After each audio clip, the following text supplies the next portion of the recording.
fait, se préoccuper de l'éveil, c'est bien, mais quelque part, ça mène toujours vers quelqu'un qui cherche. Euh, Ça mène toujours vers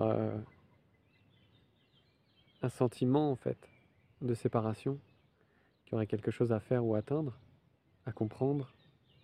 Bien sûr que quelque chose se passe, mais ça se passe quand les conditions et les causes sont réunies, en fait. Et la recherche en fait partie de ces causes. Donc c'est pas grave si c'est trouvé ou pas trouvé. C'est pas grave si c'est compris ou pas compris, si c'est su ou si c'est pas su. Peu importe en fait au final. Puisque l'éveil est déjà ce que vous êtes. Votre nature, et la nature de tous les êtres, est déjà une, est déjà éveillée. Et on peut le dire autrement, c'est que c'est même déjà au-delà de l'éveil. C'est au-delà de l'éveil, au-delà de l'ignorance. C'est pas quelque chose de définissable. Mais pourtant, il y a toujours ce souhait de maintenir en fait, de vouloir en faire une chose. Mais le mental, ça peut pas, il peut pas le comprendre. Puisque le mental est là pour catégoriser, pour faire la différence entre une chose et une autre. Et c'est super, c'est un super outil, quoi.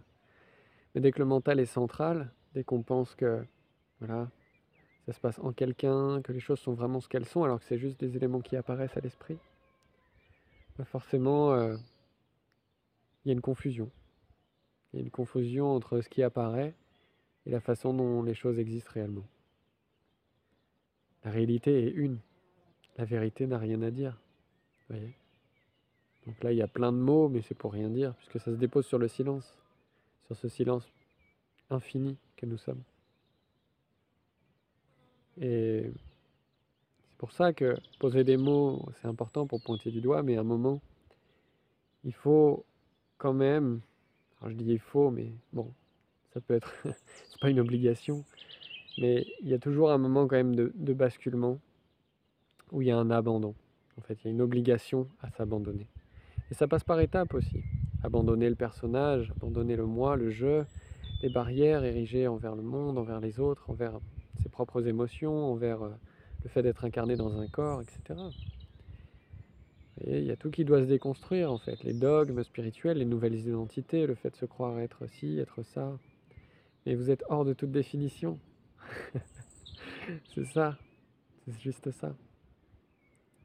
Et c'est tellement libre en fait, du coup.